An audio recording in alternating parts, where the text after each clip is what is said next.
Dalam riwayat Tirmidzi juga dan disahihkan oleh beliau dari Mu'adz radhiyallahu anhu, beliau pernah berkata, ya Rasulullah, apakah kita sungguh dibalas dengan semua yang kita katakan?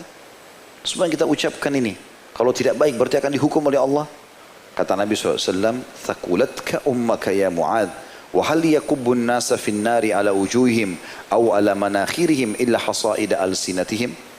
Ibumu kehilangan kau, hai Mu'adz. Maksudnya kalau kau tidak faham ini, seakan-akan kau ya kehilangan, ibumu kehilangan kamu. Kamu harus faham maksudnya ini. Ini biasa orang Arab membahasakan itu ya. Tidakkah yang membanting manusia atau menjerumuskan manusia di neraka pada wajah-wajah mereka atau pada lubang-lubang hidung mereka tidak lain tuaian hasil-hasil lidah mereka. Dan ini hadis yang hasan atau sahih diriwayatkan oleh Tirmidzi nomor 2616. Dan dalil ini juga menguatkan tentang masalah bahayanya lisan. Karena kapan disalahgunakan, dia pasti akan menyebabkan kita masuk ke dalam api neraka ya. Karena kata-kata itu sebagaimana dikatakan oleh para ahli hikmah atau orang-orang yang bijak, kata-kata itu kalau belum diucapkan masih milik kita. Kontrol, jangan dilepaskan. Kita bisa telan, tidak diucapkan, selesai. Kita mau jengkel mau enggak, lisan itu dijaga dulu. Kapan sudah diucapkan, baik atau buruknya akan tersebar, bukan milik kita lagi. Sulit untuk kita perbaiki. Pepatah bahasa Arab lain mengatakan, atau dikatakan pada pepatah bahasa Arab, kalau kau titipkan emas pada orang pastikan tidak akan bertambah tapi bisa berkurang. Tapi kalau kau titipkan kata-kata pastikan dia akan bertambah. Sulit untuk kita kontrol. Dan misalnya kita cuma menyampaikan, tuh si fulan buruk tuh misal. Padahal itu salah. Lalu tersebarlah berita, dikembangkan oleh orang-orang buruk dan pendusta. Yang orang ketiga buruk, pendusta dan juga penipu. Makin banyak. Tapi bibitnya dari kita. Masanya dari kita. Maka semua yang tersebar kita panen dosanya. Dan ini berbahaya sekali. Gitu kan? Itu juga dikuatkan dengan hadis Nabi SAW yang beliau mengatakan, siapa di antara kalian yang lihat mimpi hari ini? Biasa Nabi setiap subuh bertanya begitu.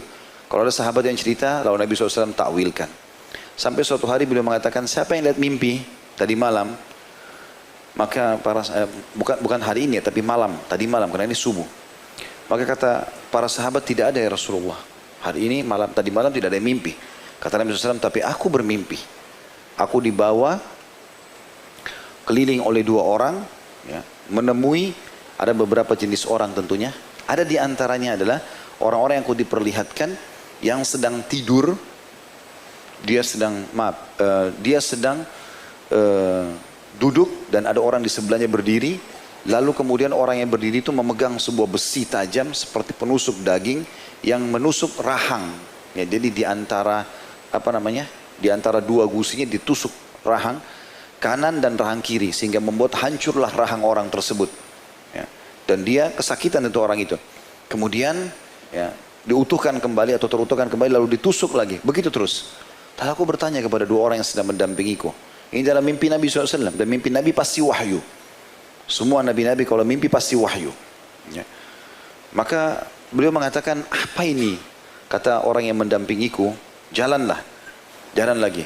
Lalu aku diperlihatkan ada orang yang sedang baring, terlentang. Dan di atas kepalanya ada seorang laki-laki berdiri memegang sebuah batu yang besar. Lalu menghantam ke wajah orang tersebut. Kepalanya sampai hancur. Kemudian tergelintinglah batu itu. Lalu kemudian dia mengejar batu itu. Begitu dia ambil, dia bawa kembali. Kepalanya atau wajahnya orang itu utuh kembali. Lalu kemudian dihantam lagi. Begitu terus. Lalu aku bertanya, siapa mereka itu? Lalu kemudian dua orang yang mendampingiku mengatakan, bergeraklah, jalanlah. Maka kami pun jalan. Setelah kami jalan sekian lama, kami temukan ada seseorang yang sedang berenang di atas sebuah sungai yang penuh dengan darah. Dan dia menuju ke satu arah di mana di sana ada satu orang yang menunggunya. Lalu memegang batu. Setiap kali dia mendekat, dipukul mulutnya sampai robek semuanya, jatuh lagi ke darah itu. Kemudian dia pada saat jatuh di darah, kesakitan, kembali utuh, dia berenang ke arah yang sama. Begitu terus. Lalu aku bertanya, siapa orang ini? Kata dua orang yang sedang mendampingiku, bergeraklah. Lalu aku datang ke sebuah lubang, lembah, di mana lembah itu, ya bagian bawahnya agak besar dan bagian atasnya cekung dan kecil. Ya. Dan di tengah-tengahnya ada api, lubang api yang mengeluarkan api yang besar, dan di dalamnya ada laki-laki dan perempuan telanjang. Lalu kemudian mereka berusaha lari keluar, dikejar oleh api dari lubang yang bawah. Sampai mereka hangus terbakar. Setelah itu api itu masuk ke dalam, lalu mereka gelinding jatuh, diutuhkan lagi kembali, lalu dikejar lagi dengan api, hangus lagi, begitu terus sampai hari kiamat. Begitu terus terjadi. Aku bertanya, siapa orang-orang ini? Kata mereka, jalanlah terus. Jalan terus. Maka aku pun berjalan. Lalu kemudian aku melihat ada satu orang, ada anak-anak. Aku masuk dalam dekat sebuah pohon. Aku datang ke dekat sebuah pohon dan di sana ada anak-anak kecil yang banyak. Lalu kemudian aku melihat ada orang yang sudah berumur, ya, yang sedang membakar atau berada di dekat api. Aku pun bertanya, siapa orang ini? Maka dikatakan, ya, berjalanlah. Setelah berjalan, barulah Nabi SAW mengatakan, kalian berdua telah membawaku keliling-keliling. Dan aku ingin mengetahui apa tadi yang terjadi. Maaf, sebelum itu ada lagi tambahan riwayatnya. Saya baru teringat, Nabi SAW mengatakan, aku naik di atas sebuah pohon yang tinggi, dan di sana ada banyak laki-laki dan perempuan juga anak-anak. Lalu aku bertanya, siapa ya, tempat siapa ini? Sangat indah, aku belum pernah lihat rumah sebagus itu. Maka kemudian aku pun dikatakan bergeraklah. Lalu aku naik lagi ke atas yang lebih tinggi dan lebih bagus dari sebelumnya. Aku bertanya, siapa punya tempat ini? Lalu kemudian barulah kedua malaikat itu mengatakan, jalanlah terus. Ya, sampai Nabi SAW mengatakan, kalian telah membawaku keliling-keliling dan aku ingin tahu apa semua yang terjadi. Mulailah kedua orang yang mendampingi Nabi SAW dalam mimpi itu menjelaskan, kalau orang yang pertama yang kau temukan dan kau lihat tadi, ya, yang dia ditusuk rahangnya sehingga tembus sampai ke tengkuknya, leher bagian belakang, itu adalah orang yang berbohong sampai bohongnya itu menyebar ke mana-mana. Makna bohong di sini adalah penggunaan lisan, karena dia kalau kapan dia sebarkan isu yang tidak benar tanpa dia bertabayun, memastikan, lalu kemudian dia sebarluaskan dan ternyata sudah menyebar. Untuk menariknya kembali sudah susah. Dan akhirnya menyebarlah. Kata Nabi SAW, sampai dikatakan oleh kedua orang yang mendampingiku, sampai memenuhi langit. Itu nyebar kemana-mana. Dan ini di zaman kita sangat mudah sekali. Karena sedikit dileparkan gosip yang tidak benar di WA saja, atau di medsos sudah bisa tersebar kemana-mana. Bahkan bisa menyebar ke luar negeri, lintas luar negeri yang zaman dulu mungkin tidak seperti itu.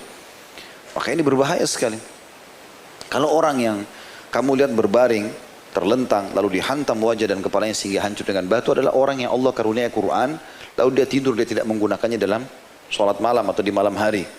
Ya, kalau Allah karuniai kita beberapa ayat Al-Quran atau hafal 30 juz Al-Quran, lalu kita tinggalkan, membiarkannya tidak digunakan dalam sholat-sholat, maka ini termasuk dosa. Karena Allah SWT mudahkan dia untuk menghafalnya.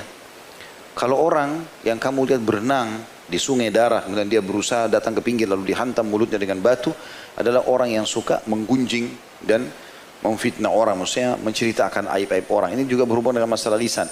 Jadi terus disiksa begitu. Kemudian kalau orang yang ada atau laki-laki dan perempuan yang ada di sebuah lembah yang di bawahnya ada lubang lalu ada api yang menyerang mereka adalah para pezina, gitu kan? Mohon maaf, yang tadi yang orang dipukul mulutnya itu bukan orang gibah, orang pemakan riba. Pemakan riba, dihantam mulutnya dengan batu. Kemudian setelah itu orang tua yang kamu lihat di dekat anak-anak kecil itu adalah Ibrahim alaihissalam, ya, kakekmu, kakek Nabi SAW. Kemudian setelah itu rumah yang pertama kamu masuk adalah rumah dan istana kaum muslimin di surga. Sementara yang lebih bagus lagi di atas itu adalah, ya, rumah para syuhada. Lalu kemudian kedua orang yang dalam mimpi itu berkata, ketahuilah hai Muhammad, aku adalah Jibril dan ini adalah Mikail, maksudnya dua malaikat yang mendampingi beliau. Lalu dikatakan kepadaku, lihatlah ke atas hai Muhammad. Lalu aku menaikkan kepalaku ke atas, lalu aku melihat di sana ada istana yang sangat bagus di atas awan, ya. Maka mereka mengatakan itu adalah rumahmu. Lalu aku pun terbangun. Tapi saksi bahasan kita ternyata ini ulama sepakati hadits ini dimasukkan dalam azab kubur. Jadi belum neraka, baru azab kubur. Orang yang melakukan perbuatan-perbuatan salah dengan lisannya, ini berbahaya bagi dia. Karena akan menjadi penyebab siksa kuburnya. Wa na'udzubillah.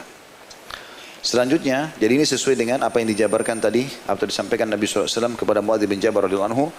Ya, tidakkah yang membantingkan manusia di neraka pada wajah-wajah mereka atau lubang-lubang hidung mereka kecuali tuaian dari kata-kata atau hasil lidah mereka.